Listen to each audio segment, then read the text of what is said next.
Para poder lanzar un producto exitoso realmente necesitas crear algo diferente que no existe en el mercado. Mi estrategia fue tener las respuestas. La manera mejor de vender algo es si tú te crees lo que estás vendiendo.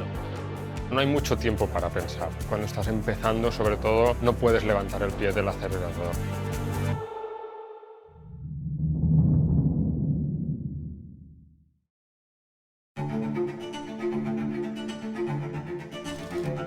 En 1884, el editor del New York World, el ilustre Joseph Pulitzer, puso un anuncio en la portada del diario pidiendo dinero para terminar la instalación de la Estatua de la Libertad en la bahía de Manhattan.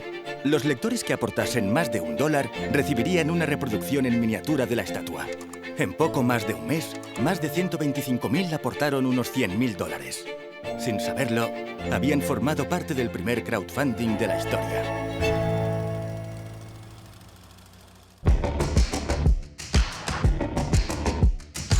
Los seres humanos siempre hemos estado obsesionados con encontrar recursos para poder llevar a cabo nuestros proyectos. En la historia, cuando hay un proyecto, siempre se ha necesitado a alguien que apueste en el proyecto.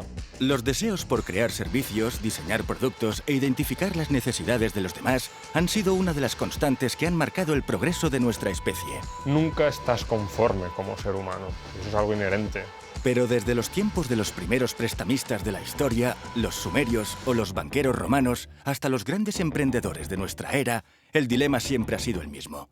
¿Cuál es la mejor forma de financiar mi proyecto? Con el análisis adecuado y con la estrategia adecuada, creo que se pueden llegar a conseguir grandes cosas. En todas las listas y manuales oficiales sobre las distintas formas de financiación, siempre aparece la misma al final: bootstrapping.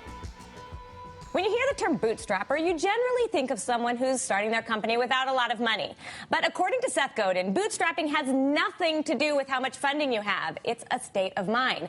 And it's one that you absolutely need to have if you're going to make your business successful. The thought is that what you do as a small business person is you're disrupting the universe. That the universe is going to be different after you show up. Hoy, Hanun factura unos 3 millones de euros al año vendiendo muebles hechos a mano en Instagram. Pero en sus inicios era una más dentro de ese inmenso mar de pymes y micropymes que es el tejido empresarial en España. Pequeños emprendedores que, aunque pidan un crédito detrás de otro, es prácticamente imposible que lo consigan. Cuando estás empezando, sobre todo, no puedes levantar el pie del acelerador. Es decir, con el pie a fondo tienes que ir viendo cómo esquivas. Pero no hay mucho tiempo para pensar, porque si no lo haces tú, lo hará otro. Y ahí se necesita tu 150% cada día. Esto no deja de ser un rasgo del bootstrapping o algo inherente, ¿no? Cuando no tienes nada a nivel económico o recursos, como mucho lo que podrás tener es recursos humanos. Muchas de las compañías y nombres que nos vienen a la mente si pensamos en éxito, en realidad empezaron financiándose con sus propios recursos. Cuando me estaba amueblando mi piso, pues había un tipo de mueble hecho a mano, sostenible, local, artesano, que en Pinterest iba lleno, pero después ibas a una empresa y no existías. Cogía esas fotos de Pinterest que había visto y me habían gustado y las ponía en Wallapop. Esas fotos de Pinterest en Wallapop generaban ventas. Si había pedido, había validado la idea. Ahí se tenía que fabricar.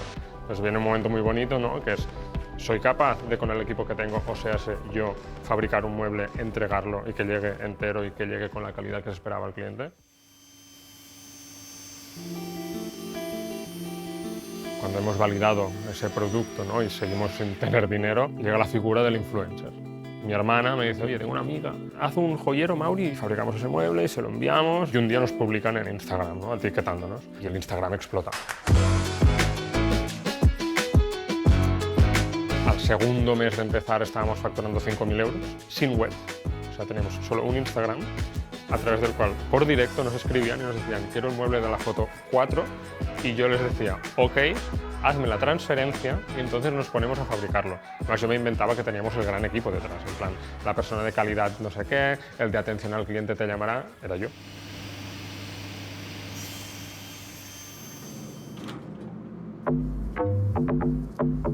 Giuseppe Schonti lleva años desarrollando un producto tan original que todavía no tiene mercado. Un filete de carne vegetal que se imprime en 3D y que ha creado mientras aprendía a comunicar su historia y transmitirla en una buena presentación para buscar inversores. Nadie lo ha hecho hasta ahora porque era un problema no de que las personas no lo querían o que las empresas no querían invertir o que los inversores no quisieran apostar en esto, sino es que falta la solución tecnológica. En un mercado con tanto potencial y tan especializado como el de la carne alternativa, en el que cada día surgen decenas de nuevas empresas, la capacidad para inspirar es un factor diferencial. Tenemos una estrategia muy especial para comunicar nuestro producto, parecida a la de Tesla. Nosotros enfocamos todo sobre la superioridad del producto. Queremos demostrar que somos 10 veces superior a cualquier otra cosa que está parecida en el mercado.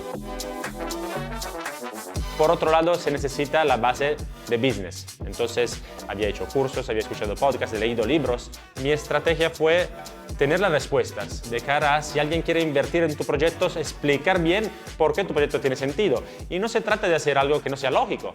La manera mejor de vender algo es si tú te crees lo que estás vendiendo. Cuando buscas inversor es clave definir un elevator pitch, un discurso impactante, ágil y rápido que, según mandan los cánones, debe durar entre 45 segundos y 1 minuto, exactamente lo que se tarda en llegar a la planta 7 en un ascensor. Los primeros speech lo hice con inversores que no eran mi primera apuesta, para tener una práctica muy buena cuando después de 1 mes, 2 meses estaba muy entrenado en contar la historia. Ver lo que funciona, lo que no funciona. La manera mejor es no repetir lo mismo, pero cuando tienes, por ejemplo, un inversor que es un fit perfecto para tu startup, lo que quieres hacer es estar entrenado, tener la práctica, saber lo que funciona y lo que no. Hay muchos puntos que hay que saber practicar. Uno, por ejemplo, es responder a la parte tecnológica. Un emprendedor, por ejemplo, un CEO que no tiene la base tecnológica, no sabe responder a estas preguntas y no parece muy profesional. Otra cosa es conocer perfectamente el mercado.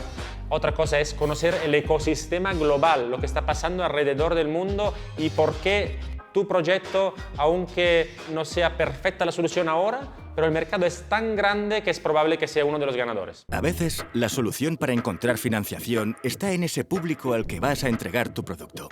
Lo fue en el caso de la Estatua de la Libertad, y lo es en 2021 para una de las formas de financiación que más han crecido en la última década, el crowdfunding. Alberto Espinós representa su quinta esencia. El fundador de la marca de ropa de viaje Tropic Feel ha convertido las campañas de financiación colectiva de sus productos en la razón de ser de su compañía. Confiábamos mucho en Kickstarter, en el crowdfunding como modelo para generar o crear una marca y una comunidad.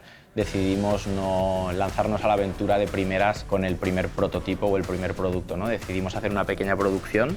Invertimos 30-40.000 euros para desarrollar esa producción, la vendimos en markets y online. A los 6-7 meses estábamos lanzando la versión final a través de Kickstarter y bueno, la verdad que nos sorprendió muchísimo la buena acogida.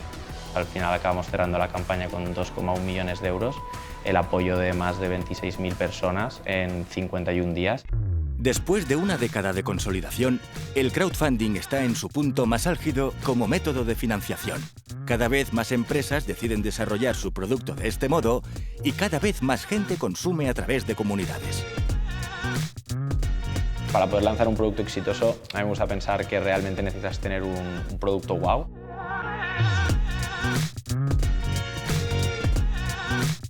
Producto wow, lo decía Jeff Bezos, ¿no? Que realmente lo que es hoy wow, mañana dejará de serlo, pero que no dejes de intentar crear algo diferente que no existe en el mercado.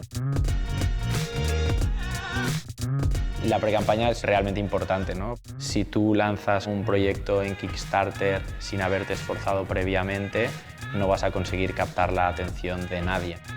Una de las claves es la narrativa y el centro de esa narrativa es el vídeo. Para poder posicionar tu proyecto requieres alcanzar el objetivo, generar un tráfico y convertir un tráfico mínimo, tener un número de backers, generar engagement entre los comentarios, es decir, que la plataforma entienda que tu proyecto gusta, ¿no? Desde que Pulitzer levantase al mismo tiempo la estatua más simbólica del planeta y la primera campaña de crowdfunding de la historia, el avance de la tecnología y la globalización ha tendido cada vez más y más puentes entre las ideas y su manera de financiarlas, permitiendo validar tu producto de manera más efectiva cuando no tienes recursos, encontrando un grupo de inversores que financien tu obsesión o apoyándote en clientes y consumidores de todos los rincones del planeta. Los emprendedores necesitan un punto de locura. Estás jugando con tu vida, estás jugando con la carrera profesional tuya, estás jugando con que quizá en un año no tienes ingresos. Creo que hay una parte de ilusión, motivación, de creer en ello, y hay una parte de un poco de locura, de algo que no se puede ni explicar. Al principio, tu familia, tus amigos, las personas, incluso grandes chefs, en el caso nuestro, pueden decir esto es una locura, no tiene sentido. Tienes que ser valiente y no solo confiar en lo racional. Los mejores inversores lo que quieren es que el emprendedor diga la verdad, sea seguro de lo que dice porque tiene información para defenderlo, y tercero, que sea convencido que va a ser un éxito su proyecto. Todo el mundo puede llegar a tener un trozo del pastel, y si tienes un trozo del pastel puedes tener un modelo y una empresa rentable, sostenible. Y después también, por otro lado, está el miedo a que una oportunidad que conoces y que es actual pase y cambie, ¿no? Los tiempos ahora cambian muy rápido.